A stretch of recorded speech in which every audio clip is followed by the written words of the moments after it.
Greetings, my Guilty Gear guys and gals. It has been quite a week for the Strive news train, but we are trucking on through. If you didn't already know, I'm sorry I gotta break it to you, but Strive has been delayed till June. But ArcSys has not left us high and dry. They actually gave us a pretty considerable amount of Eno and Anji gameplay. Today we're going to be going over Eno, but before you know it, I will have the Anji out as well. So if you haven't subscribed, be sure to. All right, let's go ahead and get right into it.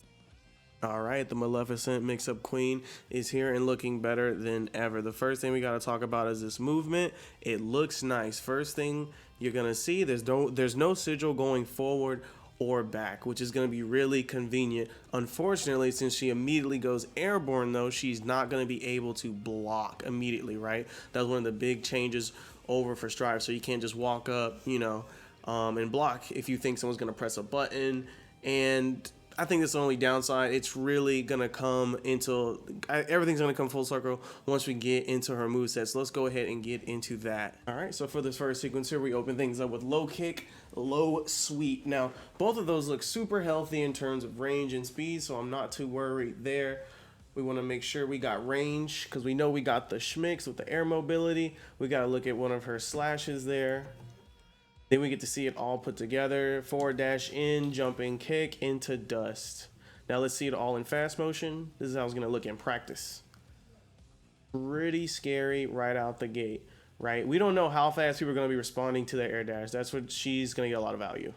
Then we go from the air with jump kick into jump kick again, the double overhead into the low kick, low sweep. We see a little bit of chemical romance. We'll get into that in a minute. But here it is. Look how fast it is. People are not going to be ready for that, man. And now we get a good close look at her slash, heavy slash. Look how meaty these moves look. I believe that was her close slash into her far slash. We got, and here it is in practice. Super fast, super quick. She gets a soft knockdown with that chemical romance. And that's when things get a little nutty. Yes, her special moves are when things really start to come together. First up, we have Chemical Love, back forward K. It's pretty straightforward. It's a projectile we can use both on the ground, in the air, travels horizontally across the screen, takes up a lot of space actually, and it's probably something we want to do to mix up our approach. Maybe we're being a little bit too air dashy, or our opponent is being a little bit too air dashy themselves. Next up, we have Stroke the Big Tree. Now, I know what you Soul players are thinking. Vortex. Yeah, that's what you were thinking. She has two versions, HS and S. Let's talk about the HS version. You can't, or I believe you will be able to get plus frames as you could in previous versions. The S version, of course, will be safe, not travel as far. Ultimately, it'll be something we can do safe on block at the end of our strings, or something we can use to reset our pressure. Pretty cool tool overall. Nothing really like it. Obviously, high crushes. I can't wait to get in there and schmick some people up with this, actually. Now things are getting a little on beat with antidepressant scale, basically the note, as we call it from previous games. It's pretty straightforward, actually. What's really cool about it is that you can aim it down, you can aim it up, and you can alternate between different heights while it's flying.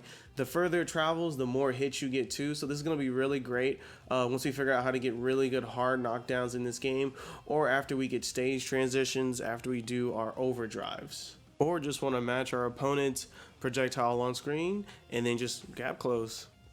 Now this move is mighty interesting. Sultry Performance. It has a quarter circle forward K version along with the S and HS version. The quarter circle forward K goes down at like a 30, the S goes down at like a 45, and the HS goes at a 90. What's going to be really cool is the different kind of roaming cancel setups people will have after you hit the dive kick, because if you repress the button that you did, I'm assuming not only on hit but also on block, you'll be able to get kind of a rejump, and it's going to get pretty mixy pretty quickly.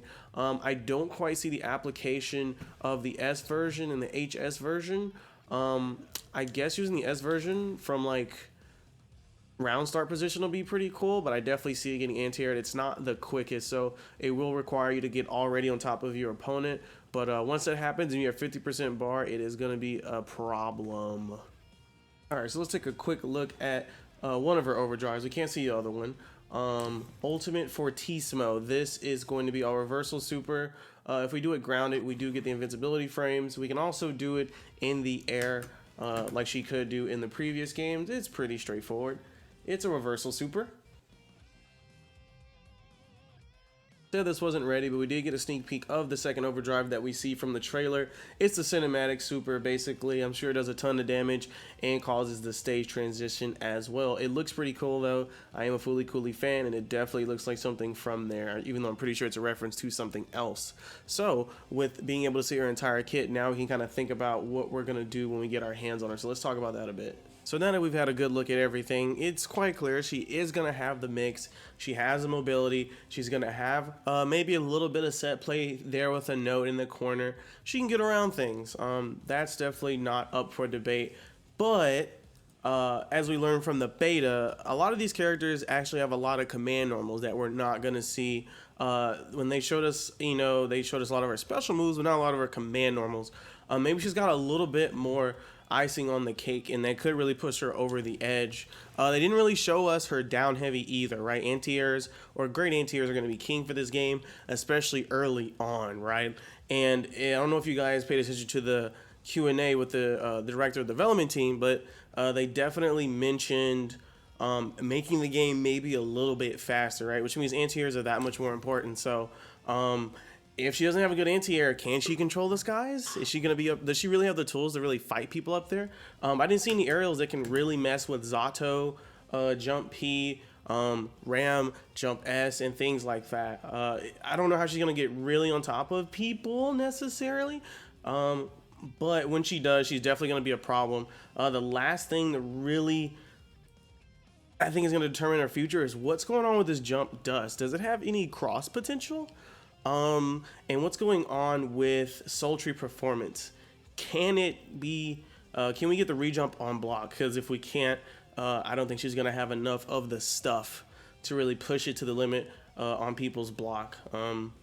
So yeah, but that's it though. I think she's going to be great overall. She has a lot of really, really good moves, and people who come from Rev 2 or earlier installments are definitely going to feel familiar with her. So I'm super excited. She looks super dope, and I can't wait to do that Fooly Cooly super. All right, y'all, that'll be it for this one, guys. I will see y'all in the next one. We should be getting Anji along with some other beta updates. So thank you guys so much for watching, and I'll see y'all in the next one.